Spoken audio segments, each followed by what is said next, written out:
നമസ്കാരം. സ്നേഹയാത്രയും തൃശ്ശൂരിലെ കേക്ക് രാഷ്ട്രീയവും. സ്വാഗതം വക്രദൃഷ്ടിയിലേക്ക്.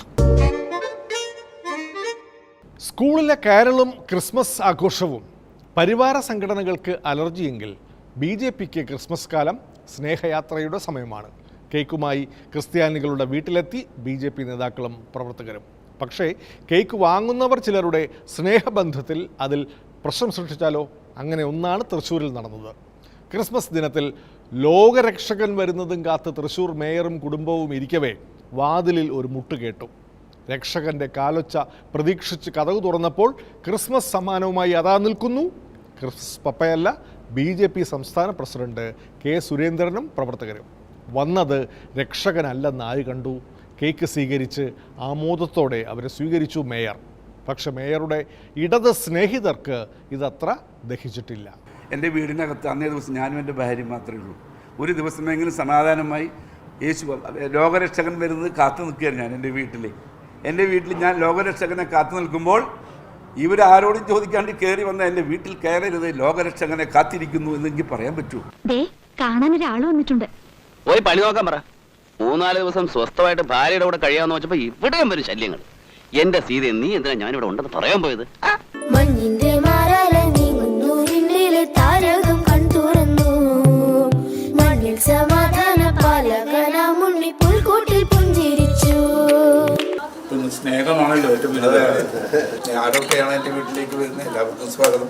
മംഗളമംഗളമേ സോദരരെ, മംഗളമംഗളമേ, ഇവരെന്നും നയിക്കുന്നിന്റെ നാമത്തിൽ മഹത്വമംഗളമേ.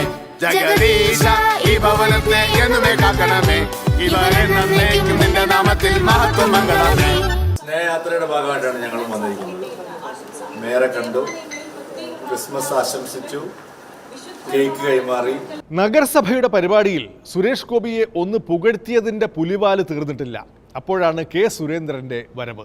തൃശ്ശൂരിലെ ക്രിസ്ത്യൻ സഭാവിശ്വാസികളുടെ വോട്ട് കൂടി നേടിയുള്ള സുരേഷ് ഗോപിയുടെ വിജയത്തിൽ തൃശ്ശൂരിലെ ഇടതു മേയർ പഴി കേട്ടിരുന്നു. മേയറുടെ ചോറ് ഇവിടെയാണെങ്കിലും കൂറ് മറ്റെവിടെയോ ആണെന്നാണ് CPI സ്ഥാനാർത്ഥിയായിരുന്ന സുനിൽകുമാറിൻ്റെ സംശയം. ഇപ്പോഴും ഇടതാണെന്ന് പറയുന്ന മേയർക്കെതിരെ പ്രതികരിക്കാൻ CPM-നും കഴിയുന്നില്ല. കേവലം തട്ടലും മുട്ടലും മാത്രമല്ല, പിന്നെ ഈ പ്രകൃതിയെ സാക്ഷി നിർത്തി വിലപ്പെട്ടതെന്ന് പരസ്പരം കൈമാറിയിട്ടുണ്ട്. സ്വർണ്ണമാണോ? അതല്ല, ഹൃദയം, അതിലും മേലെ, ഇനിയും മേലെ, അത് തന്നെ. അല്ല, മേയർ ചോറ് ഇവിടെയും കൂറ് അവിടെയുള്ള ഒരാളാണ്. ഉണ്ണുന്ന ചോറിനോട് കൂറ് കാണിക്കുന്നവനാ ഈ സദാനന്ദൻ. ആ ശങ്കരനാരായണന്റെയും ചോറ് കുറെ ഉണ്ടതല്ലേ, അപ്പൊ പിന്നെ അവിടെ ഒരു കൂറ് കാണിക്കാതിരിക്കുമോ? അത് പഴഞ്ചോറായില്ലേ? പക്ഷേ ഇവര് എന്നെ വിളിച്ചിട്ടും ഇവിടെ വന്നിട്ട് അതിനോട് സാങ്ഷൻ ചോദിച്ചിട്ടും വരുന്നതല്ല. മാത്രമല്ല, ആ ദിവസത്തിനൊരു പ്രത്യേകതയുണ്ട്. എന്താ പ്രത്യേകത? ക്രിസ്മസ് ആണ്.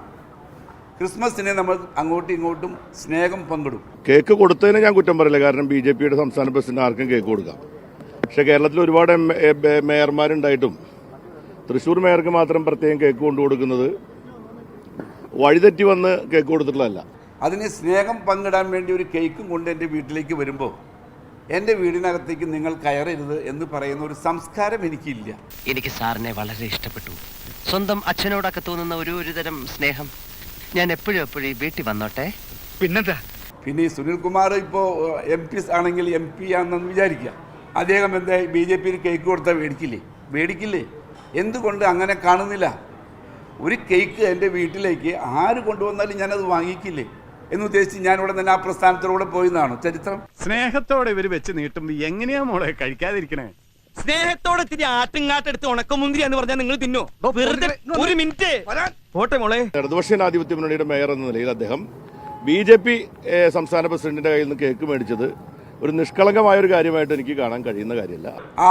ആർച്ച് ബിഷപ്പിന് കൊടുത്തു, ഒരു കുഴപ്പമില്ല. വർഗീസിന് ഞാൻ ക്രിസ്ത്യാനിയല്ലോടൂ. അന്ന് ക്രിസ്മസ് ആഘോഷിക്കുന്ന ഒരാളല്ലേ. ഇരിക്കട്ടെ ഒരെണ്ണം. എനിക്ക് കോൺഗ്രസ്സുകാരും കൊണ്ടുവന്നില്ല, എന്റെ സ്വന്തം പാർട്ടിയിൽ നിന്നും വന്നില്ല. നിനക്ക് പൊറോട്ടയും ചിക്കനും ഞാൻ വാങ്ങിച്ചോട്ടെ. പൊറോട്ടയും ചിക്കനും. സുനിൽകുമാറിന് മാത്രമല്ല, UDF സ്ഥാനാർത്ഥിയായിരുന്ന K. മുരളീധരനുമുണ്ട് ഈ സംശയം. TN പ്രതാപന് കിട്ടിയ UDF വോട്ട് തനിക്ക് വരാത്തതിന് പിന്നിൽ ഇത്തരം നയതന്ത്രങ്ങൾ ഉണ്ടെന്ന് K. മുരളീധരന് നന്നായി അറിയാം. അല്ല, അതിപ്പോ എന്നാ ഇലക്ഷൻ കാലത്ത് മനസ്സിലായില്ലേ കൂറെന്താന്ന്? എനിക്കതിൽ യാതൊരു അത്ഭുതം തോന്നിയിട്ടില്ല.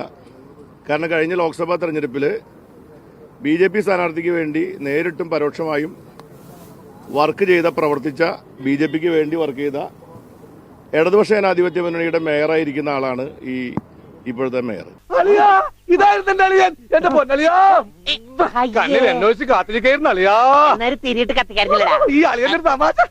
സുരേഷ് ഗോപി വന്നൊരു കേക്ക് തന്നു, അയാൾക്കൊരു ചായ കൊടുത്ത് ഇത്ര വലിയ തെറ്റാണോ? ഞാൻ അദ്ദേഹത്തെ വലിയ പ്രതീക്ഷയിലാണ്. കാരണം വെച്ചാൽ അദ്ദേഹം യഥാർത്ഥമായി അദ്ദേഹം മന്ത്രിയായതിനു ശേഷം വലിയ പദ്ധതികൾ കൊണ്ടുവരണമെന്നാണ് എനിക്ക് അഭിപ്രായം. നമ്മുടെ കേരളത്തിന് യോജിച്ച തരത്തിലുള്ള തൃശ്ശൂരിന്റെ ഡെവലപ്മെന്റിന് വേണ്ടി അദ്ദേഹത്തിന്റെ മനസ്സിനകത്ത് വലിയ പ്രതീക്ഷയുള്ളവരാണ്. വലിയ വലിയ സംരംഭങ്ങൾ അദ്ദേഹത്തിന്റെ മനസ്സിനകത്ത് ഉള്ളിലുണ്ട് എന്ന് എനിക്ക് ബോധ്യപ്പെട്ടിട്ടുണ്ട്. അളിയാ, നമുക്ക് ഒരുപാട് കാര്യങ്ങൾ സംസാരിക്കാനുണ്ട്. ക്യാഷിനെ പറ്റിയുള്ള ഇത് എനിക്കും കൂടി അവകാശപ്പെട്ടതാണ്. എന്റെ അളിയൻ, എന്റെ സ്വന്തം അളിയൻ. ഇലക്ഷൻ കാലത്ത് കോർപ്പറേഷനിൽ ചെന്ന് അദ്ദേഹത്തിനെ അടുത്ത് പിടിച്ചിരുത്തി സൽക്കരിച്ച് അദ്ദേഹം പ്രഗത്ഭനായൊരു പാർലമെന്റേറിയനാണ് എന്ന് പറഞ്ഞല്ലോ. നമുക്ക് അകത്ത് സംസാരിക്കാം, അല്ലെങ്കിൽ വേണ്ട. ജനപ്രതീക്ഷയോട് കൂടിയാണ് അദ്ദേഹത്തെ തന്നെ വിജയിപ്പിച്ചു വിട്ടിട്ടുള്ളത് എന്നുള്ളതിന്റെ ഒരു തെളിവായി അദ്ദേഹം ഓരോ പ്രവർത്തനങ്ങളും മുന്നോട്ട് കൊണ്ടുപോകുമെന്നുള്ള പ്രതീക്ഷയോട് കൂടിയാണ് ഞാൻ നിൽക്കുന്നത്. ഇവിടെ നിന്ന് സംസാരിക്കാൻ ശരിയാവില്ല, നമുക്ക് പുറത്തുപോയി സംസാരിക്കാം. ഇവിടെ ഒന്ന് ചുറ്റിക്കറങ്ങാം. അപ്പൊ എന്നെ ചുറ്റിക്കാൻ കൊണ്ടുപോവാണ്. അദ്ദേഹത്തിന്റെ രാഷ്ട്രീയം പൂർണ്ണമായിട്ടും വേറെയാണ്, അത് ഞാൻ ബഹുമാനിക്കുന്നു.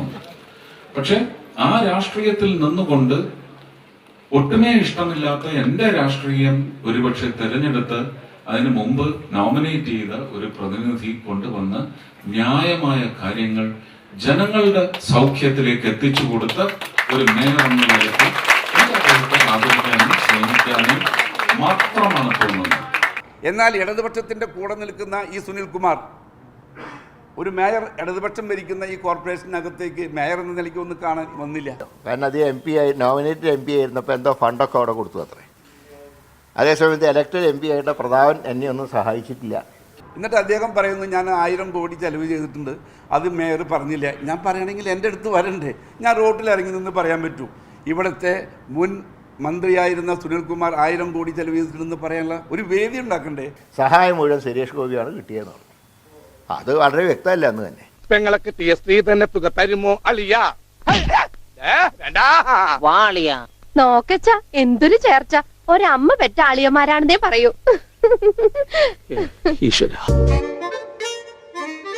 ലോക്സഭാ തെരഞ്ഞെടുപ്പിന് ശേഷം SDPI ജമാഅത്തെ ഇസ്ലാമി വിരോധം CPM ശക്തിപ്പെടുത്തിയത് നയം മാറ്റത്തിന്റെ ഭാഗമായിരിക്കണം. മുഖ്യമന്ത്രി മുതൽ ജില്ലാ നേതാക്കൾ വരെ തിരിഞ്ഞിരിക്കുകയാണ് SDPI വെൽഫെയർ പാർട്ടി പിന്തുണ UDF തേടുന്നതിന് എതിരെ. ന്യൂനപക്ഷ വർഗീയതയുടെ ഏറ്റവും പ്രധാനപ്പെട്ട വിഭാഗം SDPIയും ജമാഅത്തെ ഇസ്ലാമിയാണ്. ജമാഅത്തെ ഇസ്ലാമിയും SDPIയും അതിശക്തിയായി കോൺഗ്രസ് സ്ഥാനാർത്ഥിക്ക് വേണ്ടി പ്രവർത്തിക്കുന്ന കാഴ്ചയാണ് നമ്മളവിടെ കണ്ടത്. എനിക്ക് BJPക്കാർ പറയുന്നത് എനിക്ക് മനസ്സിലാക്കാം.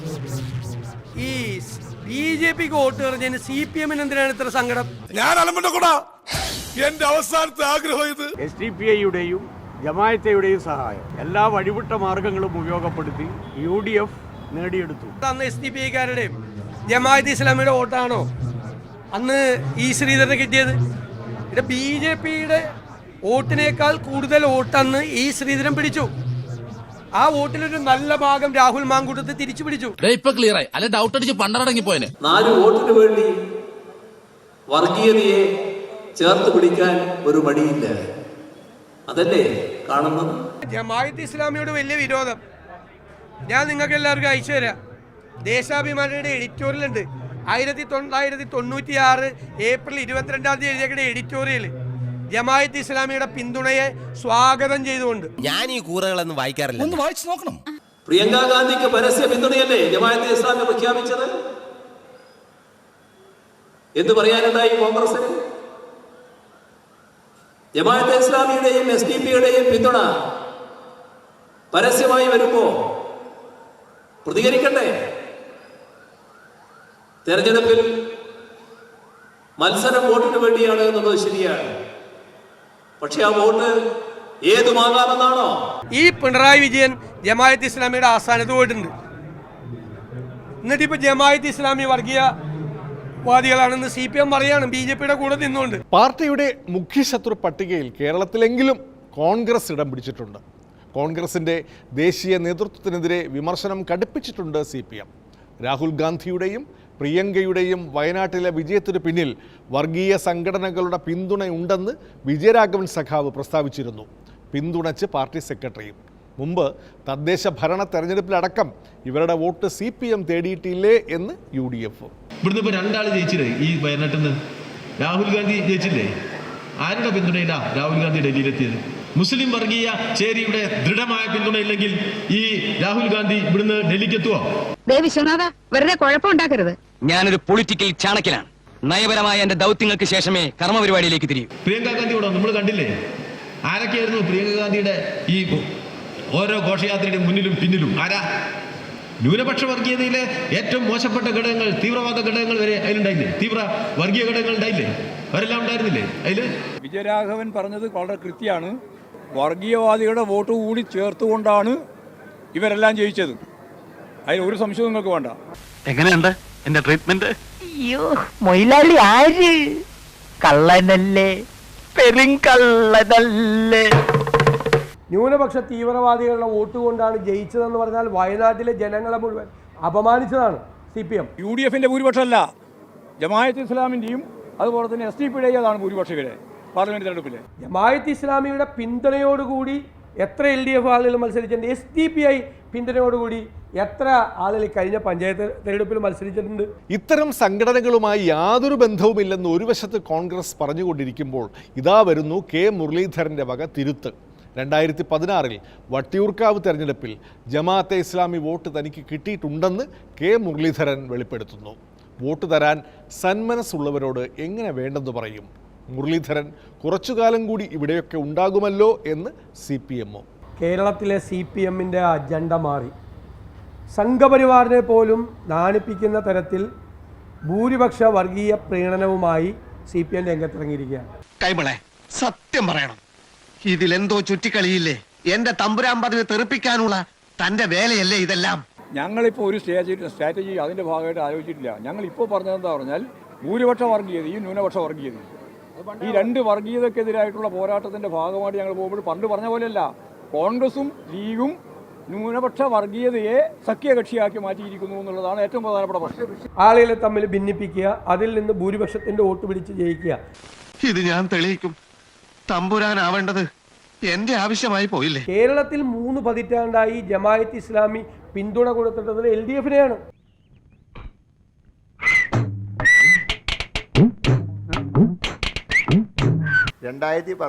ൽ വെൽഫെയർ പാർട്ടി എടുത്ത തീരുമാനം ഇന്ത്യയിൽ എല്ലായിടത്തും കോൺഗ്രസ് നേതൃത്വത്തിലുള്ള മുന്നണിയെ പിന്താങ്ങാനാണ്. അവർ ദേശീയ നയത്തിലെടുത്ത തീരുമാനമാണെന്ന് എല്ലായിടത്തും കോൺഗ്രസിനെ പിന്തുണയ്ക്കുക. കാരണം BJPക്ക് ബദൽ കോൺഗ്രസ് ആണ് എന്നുള്ള യാഥാർത്ഥ്യം തിരിച്ചറിഞ്ഞുകൊണ്ടാണ് അവരന്ന് കോൺഗ്രസിന്. അപ്പോൾ കേരളത്തിൽ സ്വാഭാവികമായിട്ട് അത് UDF ആണ്. ഇവൻ പറയുന്ന നോക്കണ്ട, ഇവനിപ്പോ ഇങ്ങനെ കൂട്ടുകാരനെ പ്രാന്തായി പോയെന്ന് വെച്ചാൽ ഞങ്ങൾക്ക് ഉപേക്ഷിക്കാൻ പറ്റൂ. 2016 വരെ ഞാൻ മത്സരിച്ച ഒരു ഇലക്ഷനിലും ജമാഅത്തെ ഇസ്ലാമി എനിക്ക് പിന്തുണ നൽകിയിട്ടില്ല. 2016 തന്നു, കാരണം കുമ്മനം രാജശേഖരൻ എതിർസ്ഥാനാർത്ഥിയായിട്ട് വന്നതുകൊണ്ട് 2016 അന്ന് എനിക്ക് പിന്തുണ നൽകിയിട്ടുണ്ട്.